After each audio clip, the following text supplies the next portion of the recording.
shall we move on then to Have and Have Not? Yes, it's still in the war there, but a different one this time. Yes. Taken from a different perspective. And how? Legend has it that 1944's To Have and Have Not is the result of a bet between Howard Hawks and Ernest Hemingway, in which the former wagered he could make a great movie adaptation of even the least of the latter's literary output. It is a bet Hawks is generally agreed to have won, though I'd be interested to see whether any legitimate bookmaker would offer odds on such an endeavour, where adaptation means changing the time, country, conflict, themes, and majority of key character traits and definitions beyond much recognition. In Hawks's take, Humphrey Bogart plays Harry Morgan, a charter fishing boat captain operating tours out of the French Caribbean island of Martinique during the early stages of World War II, right about the time France became occupied by / rolled over for, delete as applicable, the Nazis.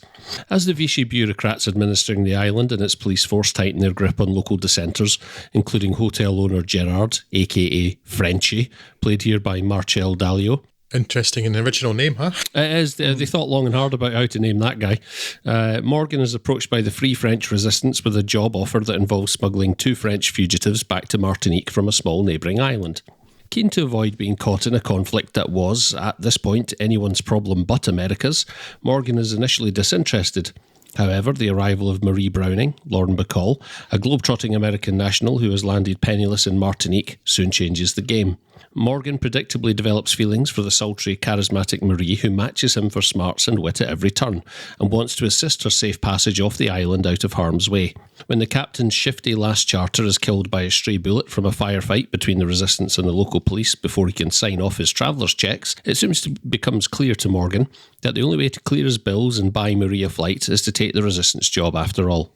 Naturally, not everything goes according to plan, but that's largely by the by, as the wartime plotting of subterfuge and shenanigans are not the primary weapon in To Have and Have Not's arsenal. That accolade undoubtedly belongs to the chemistry between its 2 leads, this being Bacall's movie debut and the first of 4 riotously popular movies she would make with soon-to-be husband Bogart, and it's not hard to see why the pair became one of Hollywood's most successful couples. Unsettling singing voice aside, Bacall's screen debut is fairly electric, betraying nothing of the supposed anxiousness she brought to the set, and some of the banter she brings to bear not just upon Bogart but also the assembled supporting players remains best described as top level. You do know how to whistle, don't you, listeners? Speaking of support, B&B have quite the backup here. From Walter Brennan as drunken boating sidekick Eddie, bizarrely obsessed with a line of questioning that involves dead bees, to Dan Seymour as Captain Renard, whose accent work seems to be predicated entirely upon chewing a mouthful of them. Somewhere in the middle, Hoagie Carmichael shows up to chew matchsticks and shoehorn some of his popular output on the old Joanna, and I have to wonder just how much more you could probably ask for. The visual flair and storytelling of Scarface is very much absent here, with Hawks' intent as director somewhat wisely focused upon keeping the cameras rolling to capture the chemistry of his leads as they set fire to several thousand feet of celluloid. In a very measured way, Hawks and his cast avoid the temptation to pour too much fuel on that fire, with much of the underlying romance implicit rather than explicit, thus swerving the kind of melodrama that might bog down a less efficient narrative. As it is, that economy of passion feels far more genuine, and the movie all the more engaging for it. Ultimately, To Have and Have Not has very little to say about anything, eschewing entirely the source material's dissection of the wealth divide in Cuba in order to focus on the interplay between its 2 stars. One already firmly established, the other cementing themselves a first-class ticket into Hollywood history. In that sense, it represents one end of the spectrum that describes the best of cinema as a medium, that sometimes it really is enough just to want to tell a good yarn and to trust in the people helping you do it. Yes, I really enjoyed this. I am not familiar with the source material, so I didn't have that to potentially ruin things for me if I hadn't realised quite how different it was from the source material. That's very much stretching the definition of adaptation, isn't it, Craig? I'm pretty sure there are more. Yeah, I'm pretty sure there are more egregious examples one could find. But to think that this whole endeavour was predicated on a bet that kind of depends on the source material, I do find it a bit of a stretch. Fortunately, I didn't have that lurking in the background. I just said could sit down and enjoy a good yarn. As you say, this is one of those films. It was another one on my to watch list, and it has that very famous line about the whistling too. So it's always been in my consciousness, this film. I'd never just not gone away to see it, and I've watched it, and now I'm really glad I have, because it's a lot of fun. And watching Bogart and Bacall together, with the exception of when they've decided to have Lauren Bacall not for the first time in this episode singing for reasons.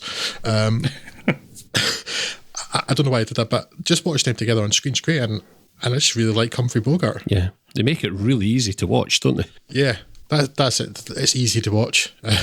Kind of the actual plot of it almost doesn't matter because I was just enjoying watching it and kind of not caring about what happened. Well, there were points where I kind of had to double check my understanding of what was happening, not because it's particularly complex, but because the movie itself doesn't necessarily feel as interested in that as it does in its two leads, which is probably the right decision. I think so. I mean, if I had an issue with the film, it's Eddie, because I would kind of like some more explanation of Eddie. There's a wee bit like kind of like he's been somebody that knew Morgan from far back and stuff. But also, why is Harry Morgan called Steve? I would also like an explanation of that. Damn it! Now I have more questions. And the thing about the bee that amused the hell out of me. But why the bee? Yeah, I knew I had heard that line before, and bizarrely, it was a friend of mine at primary school that used to recite it, and and honestly, suddenly the penny dropped watching this. I like practically leapt out of my seat, and I was like, "Oh my god, now I get it!" But then also, I'm left with this earth-shattering revelation that a pal of mine when I was about 10 years old, who was, I say pal, I mean, they were a bit of a knobhead, but somehow by the age of 10 had a cinematic education far outweighing my own. to have been able to pull out a reference about being bit by a dead bee. But yeah, just like bizarre. I really like the character of Eddie, but like you, Drew, I kind of want to know a bit more about him. I want a bit more context around him. Yeah, and also now I want to know if he's related to Richard Widmark. Quite possibly. Yeah, for my part, I enjoyed this well enough. I couldn't. There was something annoying me all the way throughout it, and I couldn't quite work out what it was until I kind of realised that this is the beta version of Casablanca, and it's got a lot of the same themes and character beats throughout it. And you could argue maybe Casablanca did it a bit better, but I think substantially better. But David Havelock's doing it pretty well. Yeah. It was criticised for being a kind of remake, wasn't it? Even though they claimed otherwise, but it's so similar in a lot of ways. Yeah, and but this holds up pretty well.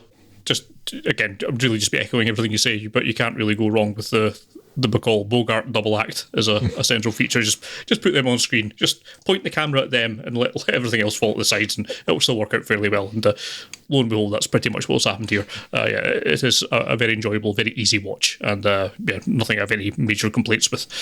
Yes, well worth catching up with. Very enjoyable.